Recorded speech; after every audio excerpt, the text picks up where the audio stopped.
समय पा करके सुखदेव जी महाराज ने बताया, कामांस वास देवांशो दग्ध प्राग रुद्र मन्युना तेहोत्पत्ते भूयस्ते में प्रतिपद्यत। सुखदेव स्वामी ने कहा कि राजा परीक्षित, भगवान भोले बाबा के क्रोध से उनके तपस्या नष्ट करने वाले जो आए थे कामदेव, भगवान ने अपने तीसरा नेत्र खोल करके उसको दग्ध किया था, जला दिया था। भगवती रति कामदेव की पत्नी, जिन्होंने भगवान भोले बाबा से प्रार्थना किया, भोले बाबा ने आशीर्वाद दिया, यह कामदेव जो है अभी तो इनका काम हो गया कहे, लेकिन जब द्वापर युग आएगा तो हम वरदान देते हैं तुम्हारा पति तुमको वापस मिल जाएगा, द्वारकापुरी में कामदेव जो है भगवान कन्हैया के पुत्र के रूप में जन्म लेंगे, वहां जाकर किसी तो स्वीकार कर लेना। इधर एक राक्षस था जो भगवान शंकर जी का तपस्या कर रहा था, नाम था शंबरासुर। उनको पूर्व से ज्ञात हुआ नारदादि के द्वारा तेरा काल जो है कृष्ण का पुत्र होगा। उससे बचने के लिए दूसरी बात, जैसे उन्होंने सुना कि कामदेव जो है जल करके खाक हो चुका है, जो रति नाम की देवी उनकी पत्नी है वो बड़ा सुंदरी है, भोले बाबा से कहे भोले बाबा आप मुझ पर प्रसन्न हो तो मुझे पत्नी रूप में वह रति प्राप्त हो जाए। ये राक्षसी होती, दूसरे के पत्नी के ऊपर कुदृष्टि करने वाला, लेकिन भगवान भोले बाबा ने आशीर्वाद दे दिया, जाओ प्राप्त होगा। अद्भुत भोले बाबा है। उस तपस्या के फल प्रभाव से रति को भी ज्ञात हुआ, भोले बाबा ने इस शंबरासुर को वरदान दे दिया है। भोले बाबा से निवेदन किया, रति मैया भोले बाबा आपने क्या वरदान दे दिया उसको, मैं ऐसे कैसे कर सकती हूं। लगा देवी चिंता मत करो, हम आपको मोहनी मंत्र देते हैं, उस मोहनी मंत्र के प्रभाव से वह शंबरासुर आपको देखेगा मात्र, लेकिन कभी जीवन में स्पर्श नहीं कर पाएगा, क्योंकि उसी के द्वारा तुम्हें अपने पति जो है प्राप्त होंगे। ऐसा भगवान भोले बाबा के वरदान के कारण से उस शंबरासुर का एक प्रकार से कहा जाए तो विवाह रति के साथ में हुआ। रति नाम न होकर के उनका नाम हुआ मायावती। यहाँ उस मोहनी विद्या के प्रभाव से शंबरासुर जो है उनको एक कार्यभार सौंपा रसोइये का, रसोई का अध्यक्षा बनाया उनको और अपने घर में रखा। इधर जानकारी प्राप्त हुआ कि रुक्मिणी के माध्यम से मेरा दुश्मन काल जो है जन्म ले चुका है।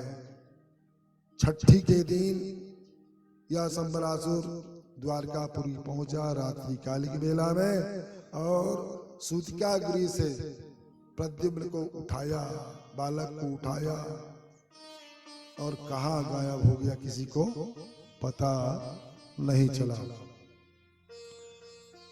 मैया रुक्मिणी रोती विलखती रह गई।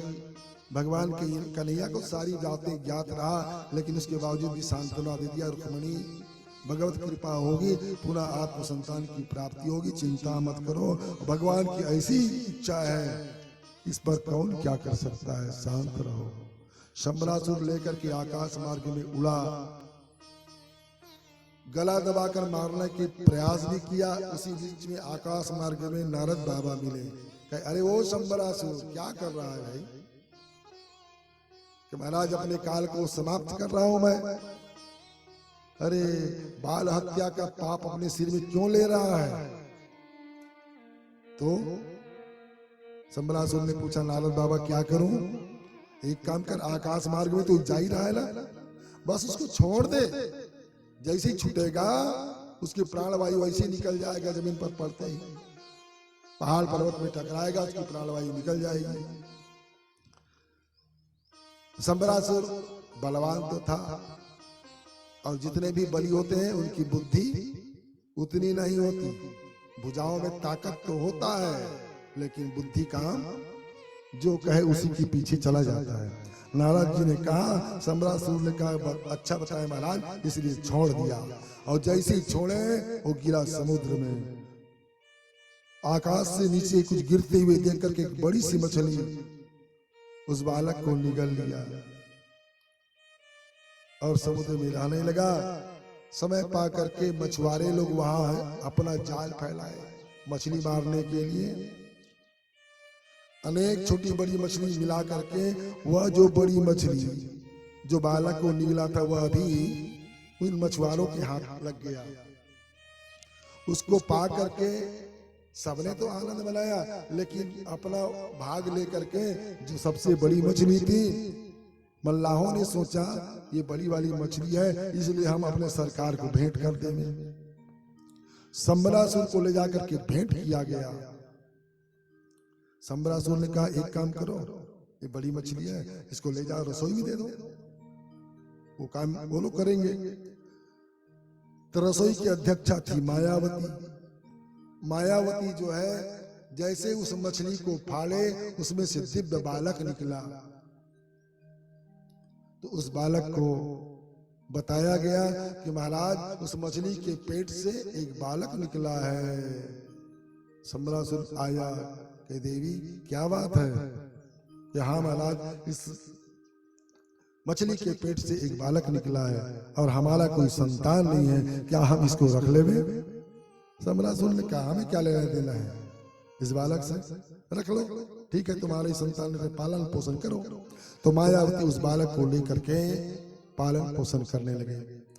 पालन पोषण करते करते उनके पास में रसायन विद्या रहा है, क्योंकि रति भगवती एक अवतारी पुरुष कन्या रही है। तो उनकी सेवा करते करते रसायन का प्रयोग किया। रसायन प्रयोग कर से बालक जो है बढ़ने से लगा।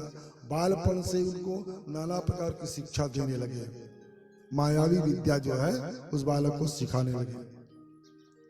वह बालक धीरे धीरे कुछ दिन बाद बढ़ गया, और जैसे ही बढ़ा एक दिन बोले वृंदावन बिहारी लाल की, नौजवान बन गया रसायन विद्या के प्रभाव से। लेकिन मायावती एकांत में उस बालक प्रद्युम्न की ओर जो दृष्टिपात किया, अच्छा नहीं लगा प्रद्युम्न जी को। बोले वृंदावन बिहारी लाल की। मायावती का हाव भाव प्रद्युम्न को अच्छा नहीं लगा, क्योंकि संसार के मध्य में ये नजर ही बहुत बड़ी चीज है भाई। नजर के माध्यम से जीव जो है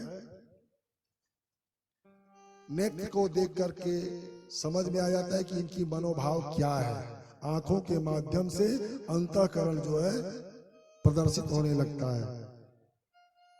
हाथ जोड़ करके निवेदन किया प्रद्युम्न जी, हे मां, आप जो दृष्टि से मुझे देख रही है ना, ये मेरे को ठीक नहीं लग रहा है।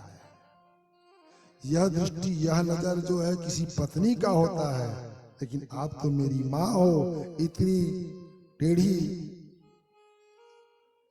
दृष्टि जो डाल रहे हो मुझ पर, मेरे को ठीक नहीं लग रहा है। हाथ जोड़ करके मायावती ने निवेदन किया कि हे प्रभु, आप मेरे पति हो।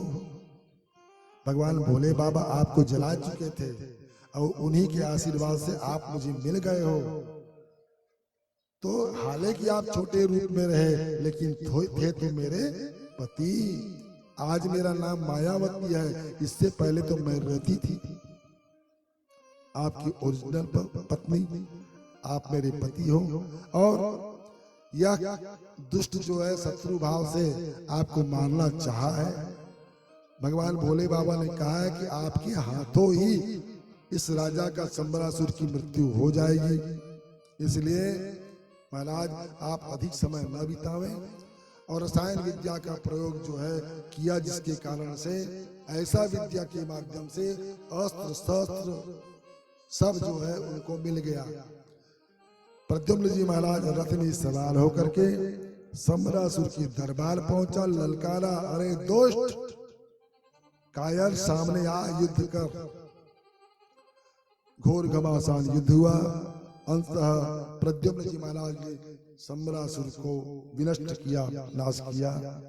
उसके बाद अपने रथ में बैठा और बैठकर चला कहा, द्वारकापुरी। रथी को साथ लेकर के जैसे द्वारकापुरी पहुंचे, रथ की आवाज आई, जितनी भी रानियां थी सब अपना अपना किवाड़ खोले। महल के बीच में प्रद्युम्न जी का रथ नीचे उतरा और जैसे उतरा रानियां देखे और देख करके अपने अपने मन में विचार करने लगी, बस हो गया, महल कितना था इसका संकेत पहले जान लो। सुखदेव स्वामी ने कहा कि राजा परीक्षित, जितनी रानियां, एक संकेत हमने बता दिया, लेकिन रानियां कितनी? 16,108। सब रानियां अपने अपने किवाड़ खोल करके देखी और सबने एक स्वर में कहा, हो गया ना बेड़ा पार। ये कन्हैया का मन जो है अभी तक भी तृप्त नहीं हुआ। हम 16,108 रानियां हैं, इसके बावजूद भी इन्होंने 9वें नंबर का फिर लेकर के आ गया। इतने में अंदर से निकला द्वारकाधीश भगवान, रानियों क्या हो गया? सबने देखा कन्हैया की ओर, अरे कन्हैया तो अंदर से निकल रहे हैं, लेकिन ये कन्हैया कौन है? ये कन्हैया कौन है? जैसे श्याम सुंदर द्वारकाधीश भगवान, प्रद्युम्न की सुंदरता में कोई अंतर नहीं, जैसे कि तैसे दिखाई पड़ रहे थे, फोटोकॉपी। इसलिए रानियों को भ्रम हो गया। जब द्वारकाधीश को देखे सभी रानियां, तो कहे नहीं। इसी समय रुक्मिणी को अचानक याद आया कि न हो यदि कहीं मेरा बच्चा होता आज, इतना ही बड़ा होता, इतना ही बड़ा होता, उनका मंगलमय मैं विवाह करता। ऐसा मन में विचार आया। उनके स्तन से रक्त, दूध की धारा फव्वारा के रूप में फेंकने लगा। आंखों से अश्रुपात हुआ रुक्मिणी का। आगे 2 कदम बढ़े।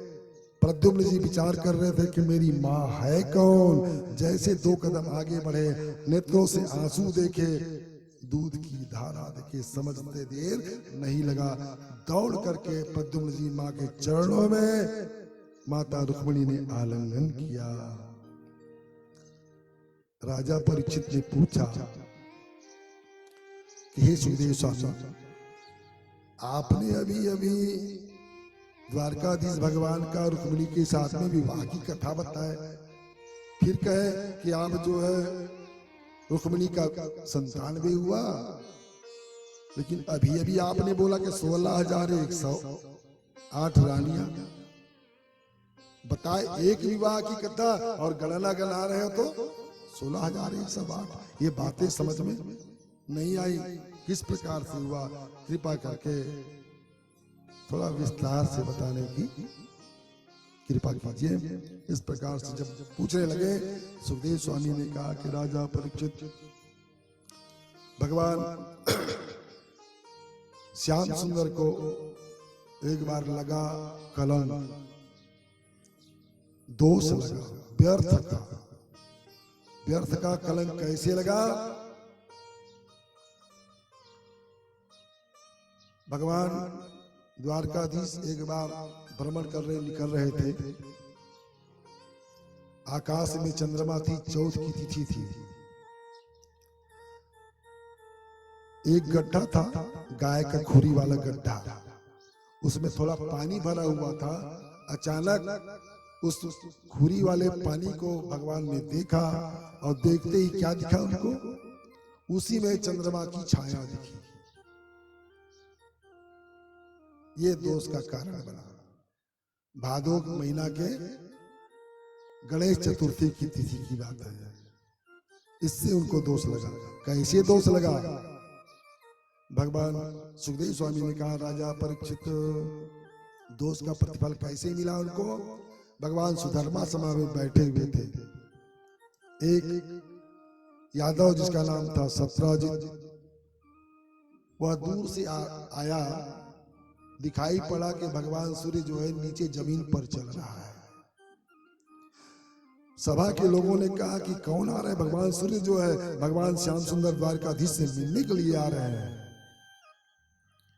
कन्हैया ने कहा, नहीं नहीं नहीं, चिंता मत करो, ऐसा कुछ नहीं है, हमारा यादव ही आ रहा है भाई, सूर्य भगवान नहीं आ रहे हैं। अच्छा, तो भगवान द्वारकाधीश ही बताए उनको सभी सभा में, ये सत्राजित नाम का यादव है, ये भगवान सूर्य के उपासक है। भगवान सूर्य की आराधना तपस्या किया तो सूर्य ने भगवान प्रकट होकर के सत्राजी को आशीर्वाद दिया और एक दिव्य मणि दिया। उनका प्रभाव बताया कि यह मणि धारण करके चलोगे, जैसा मेरा प्रकाश उसी प्रकाश इस मणि का भी प्रकाश होगा, ऐसा वरदान में बताए थे। सत्राजित जो है उसी मणि को पहन करके आ रहा है। फल क्या है उसका? क्या करता है वह मणि? 160 तोला सोना पूजन करने के काल में प्रतिदिन देता है, इतनी महिमा है। 160 तोला आज के भाव में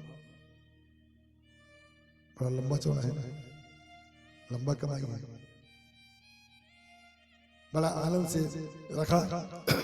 जैसे सत्राजित आए, सबने उनका स्वागत किया। सब लोग उन्हीं की ओर दृष्टि करके देख रहे थे। वाह भाई, भगवान जब बताए तो सबने कहा कि इससे बड़ा आदमी दुनिया में अब कोई नहीं हो सकता, शौर्यवान कीर्तिवान सब कुछ चाहिए, ऐसा सब चर्चा में चल रहा था। इतने में कन्हैया ने कहा, सत्राजित बहुत अच्छी बात है, ये जो मणि पहने हो भाई बड़ा दिव्य है। दिव्य तो भगवान सूर्य नारायण ने हमको दिया है। अच्छा, हाँ, 160 तोला रोज सोना देता है सुबह सुबह पूजन करने में। अच्छा, एक काम करो ना सत्राजित, ऐसा कीमती मणि आपको नहीं भाई, राजा को शोभा देता है। और यहाँ के राजा कौन है? द्वारकापुरी के राजा कौन है भाई? बोलिए वृंदावन बिहारी लाल की। हाँ सही बात है, हमने बताया भी नहीं अभी तक। कह देते हैं कि द्वारकाधीश कौन? भगवान श्री कृष्ण चंद्र। बिल्कुल सही बात है, कहा ही जाता है, लेकिन वास्तव में राजा कौन था पता है? उग्रसेन।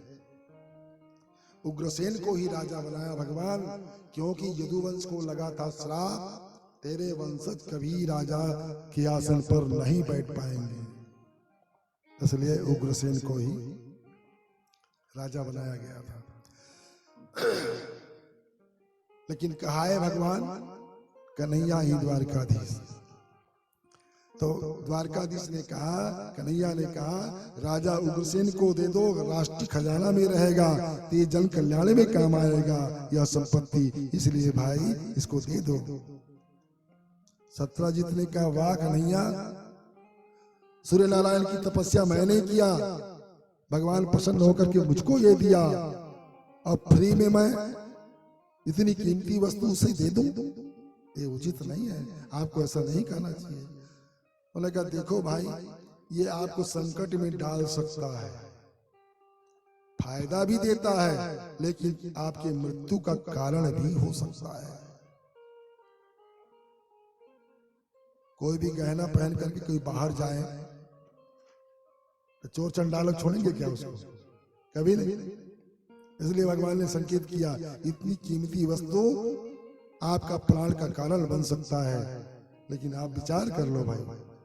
सत्राजित नहीं माने, चले गए उठ करके सभा से अपने घर की ओर।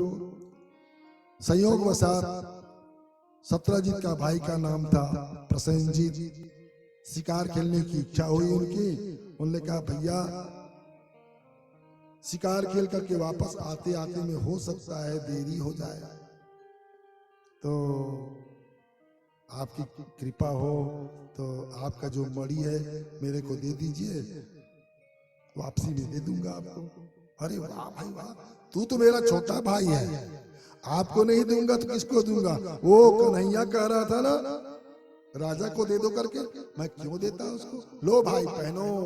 उठा करके मणि जो है पहना दिया प्रसेनजीत को।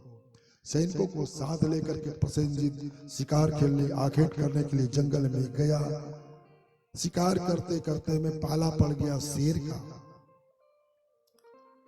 शेर आक्रमण किया, घोड़ा समेत प्रसेन को भी मार डाला और मणि ले लिया। मुख में दबाया शेर, चलते बना। मणि की प्रकाश रात्रि में अधिक होती है। पता चला उस प्रकाश को देख करके एक भालू आया। भालू ने देखा इतना सुंदर मणि कहां से लिए जा रहा है यह शेर। उसके ऊपर उन्होंने किया आक्रमण, शेर को वही समाप्त किया।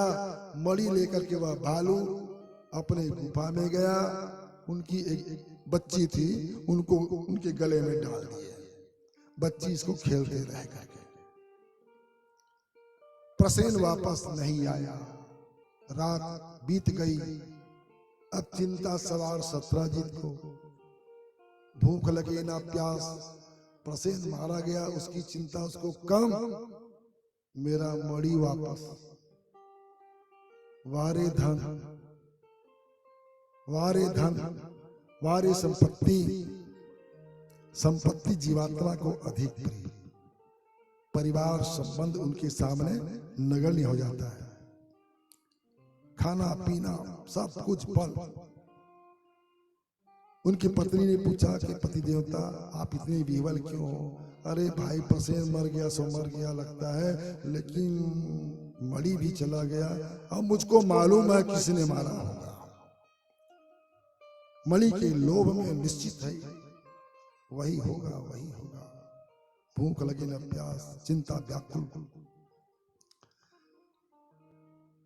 हठात उनकी पत्नी ने पूछा, तो देवी किसी से नहीं कहना, तब तो हम तुम्हें बताएंगे। क्या बिल्कुल नहीं पति देवता, आपकी बात हम अंदर रखेंगे, कोई दूसरा नहीं है। कन्हैया ही ने यह काम किया है, लेकिन आज के दिन में उससे बड़ा बलि कोई दुनिया में नहीं। देश देश के राजाओं को मारने वाले तो वो हैं, तो हम तो छोटे से हैं, हमको भी मार गिराएंगे। इसलिए कहना किसी से नहीं। क्या बिल्कुल पति देवता, हम किसी से नहीं कहेंगे, गुप्त रहेगी बात। शंभु भाई गुप्त बात सबसे बताना, लेकिन इनसे सावधान। हाँ, जब तक बताएंगे नहीं अन्न नहीं पचता। कहीं न कहीं जाकर अंत में अकेले में जाकर क्या बोलते हैं इसको, बड़बड़ाने की भाषा जरूर करते हैं, क्योंकि इसी से जाकर के तभी उनकी शांति मिलती है। ये देवियों का स्वभाव ऐसा कहा गया है। चलते चलते उनके मन में पची नहीं बात। उन्होंने अपने सखियों से कहा, आपसे बता रहे हैं किसी से कहना मत। दूसरे ने तीसरे से कहा, आपसे बता रहे हैं किसी से कहना मत। 1 से 10, 10 से 100 होने में क्या देरी। आवाज पहुंच गई धीरे धीरे द्वारकाधीश के कानों तक के। उन्होंने कहा बस हो गया, बेड़ा पार गया। हम कुछ जानते नहीं और लग रहा है आरोप हमको। कुछ यादवों को साथ लिया भगवान और वहां से उस मणि की खोज में निकल गए, प्रसेन की खोज में निकल गए। चलते चलते जंगल में गए तो वहां देखा एक बाघ मरा हुआ पड़ा हुआ था। बगल में देखा घोड़ा मरा पड़ा है और प्रसेन भी। आगे देखा रास्ते में केवल बाघ का पांव का चिन्ह। ये तो मर गए, लेकिन गलत बोल गए। बोलिए वृंदावन बिहारी लाल की। घोड़ा और प्रसेन मरे पड़े हुए थे। आगे देखे तो शेर का पांव चिन्ह देखे तो कहे शेर का पद चिन्ह दिखाई पड़ रहा है। उस पद चिन्ह को देखते देखते भगवान जो आगे चले तो कहीं पर भालू और शेर की पांव का पहचान देखा और सिंह मरा पड़ा हुआ था अगर आगे फिर देखे तो भालू का पदचिन्ह देखे, उनका पीछा करते हुए गए, एक गुफे के द्वार में जाकर के समाप्त हो गया। यादवों से भगवान ने कहा, ये गुफा का द्वार बहुत छोटा है, लगता है यहां से कुछ प्रकाश आ रहा है, देखो तो। नेत्र बंद करके एक आंख देखा गया, उस गुफा के इतने छोटे छिद्र के द्वारा, वही द्वार था उनका, छोटा छिद्र, उसी में से मणि का प्रकाश जो है झलक रहा था। भगवान श्याम सुंदर ने कहा, यादवों आप लोग यहीं विश्राम करना, 12 दिन तक देखना क्या है, इंतजार करना हमारा है। सूक्ष्म रूप बना करके भगवान जो है उस गुफा में प्रवेश किया। देखा कि बालिका जो है उस मणि के साथ में खेल रही थी। मणि को जैसे उठाए, उनकी जो दासी थी और वह बच्ची थी, दोनों एक साथ चिल्लाए बचाओ करके। भालू दूसरी ओर था, आवाज सुने बच्ची का और उस धाई का, सेविका का। बाहर आया, देखा तो श्याम सुंदर विराजमान। उन्होंने कहा, तू है कौन और मणि को कैसे छू रहा है? मेरी बिटिया का खिलौना है। उन्होंने कहा, ये हमारा है भाई, हम इसको लेकर के जाएंगे। कहे, बिना युद्ध के आपको मिलेगा नहीं। दोनों का 27 दिनों तक घोर घमासान युद्ध हुआ, धर्म पूर्वक युद्ध हुआ। 28वें दिन भगवान, देखिए कितना सुंदर, दोनों एक साथ भोजन पाते रहे और एक साथ युद्ध करते रहे। ये धर्म युद्ध था उनका, एक दूसरे की सहायता करते, सेवा भी करते। और ये भालू कौन था? वही त्रेता युग का राम जी के दिल में रहने वाला मंत्री जी महाराज जामवंत जी। ऐसा मुक्का मारा भगवान, आखिरकार में उनकी बुद्धि ठिकाने आ गई। उन्होंने कहा, नहीं नहीं, ये तो मुझसे भी बलवान है वास्तव में, और इतना भारी प्रहार जो है भगवान के छोड़ करके किसी का नहीं हो सकता। उन्होंने कहा, भाई इतने बलशाली आप हो कौन? कन्हैया ने कहा, तेरे को समझ में नहीं आया क्या? तो कहे, वास्तविक रूप में आओ, आप हो कौन? भगवान मुरली को छोड़ करके धनुष बाण लेकर के खड़े हो गए वहां पर। जामवंत जी ने कहा, वाह भाई वाह, जय हो प्रभु, लेकिन मुझसे अपराध हो गया प्रभु। मैंने आपके साथ में जो युद्ध किया, आपके ऊपर प्रहार किया, मेरा अपराध क्षमा कर दो। भगवान राम रूप में कहा कन्हैया ने, सुनो, तेरे मानसिकता रहा है। राम रावण युद्ध संपन्न हुआ, उस समय के बीच में जामवंत मन में विचार कर रहा था, भगवान राम के भुजाओं में कितना ताकत, कहीं ऐसा अवसर मिलता, मैं सेवक बन गया हूँ, सेवक का धर्म नहीं है स्वामी से युद्ध करे, लेकिन कहीं अवसर होता तो थोड़ा बहुत तौल करके देख लेता इनकी शक्ति कितनी है।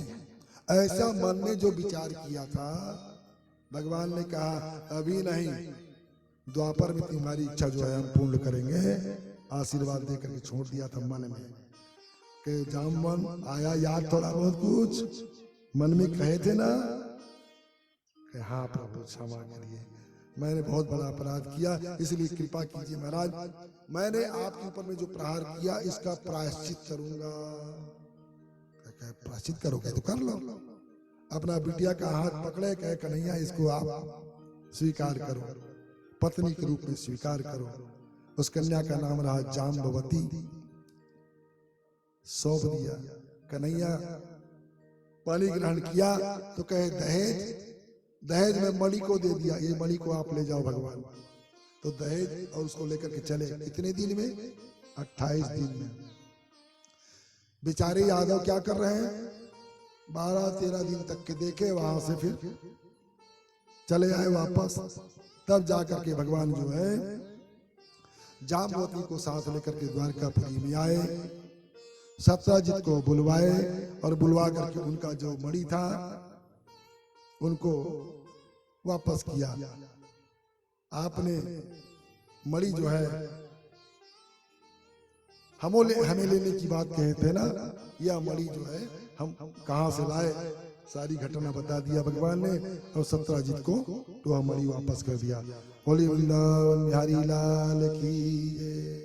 मारे शर्म की सत्राजित, सभा के लोग सब तुआ तुआ करने लगे। अरे वाह, व्यर्थ का भगवान को आरोपित करने वाले, तेरा कल्याण नहीं। इस प्रकार से सभी ने उनको कोसे। अब पश्चाताप के कारण से सत्राजित ने मन में विचार किया, क्या करूं। हाथ जोड़ करके अंततः निवेदन किया कि प्रभु, मैंने व्यर्थ का आपके ऊपर में आरोप लगाया। इस कथा का उद्देश्य सुखदेव स्वामी ने बताया कि जो मणि प्रसंग है, इसका प्रतिफल क्या है। केवल चंद्रमा को उन्होंने छाया में देखा पानी के अंदर, तब तो इतना बड़ा कलंक भगवान को लगा।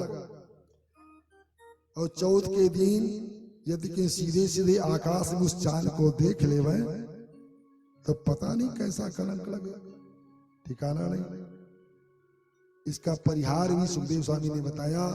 चंद्र दोष से बचना है तो पड़ोसी के घर में ईंटा फेंको, पत्थर मारो। पत्थर मारोगे तो क्या होगा, गाली। कौन फेंक रहा है पत्थर, गाली देगा, आपका दोष समाप्त हो जाएगा। लेकिन ऐसा भी नहीं, पत्थर इतना बड़ा फेंको किसी के सिरे फूट जाए, अपराध दुगना हो जाएगा। इसलिए ऐसे ही स्थान में फेंकना ताकि केवल गाली सुनने को आपको मिले, तब दोष चंद्रमा का नहीं लगता। हमारी छत्तीसगढ़ में कहते हैं ना उसको, कौन सा चौथ है भाई, ढेलवा चौथ, उसका नाम रखा दिए हैं। गणेश चतुर्थी का दूसरा नाम क्या है, ढेलवा चौथ। इस प्रकार से सत्राजित ने अपने कलंक मिटाने के लिए अपनी कन्या नाम थी सत्यभामा। भगवान श्याम सुंदर से कहे, प्रभु आप मेरे अपराध को क्षमा करना चाहें तो कर दीजिए प्रभु। उसके लिए कहे, जाओ भाई क्षमा कर दिए हम। सत्राजित ने कहा, ऐसे हमें विश्वास नहीं, हमारी कन्या के साथ में पानी ग्रहण करोगे तबे हमको विश्वास होगा। तो सत्राजित का विवाह जो है भगवान श्याम सुंदर के साथ में मंगलम भगवान विष्णु हो गया। सत्राजित ने भी कहा, महाराज हमने जिसके नाम से आपको आरोपित किया, इसलिए कृपा करके आप इस मणि को आप ही रख लीजिए। कहे,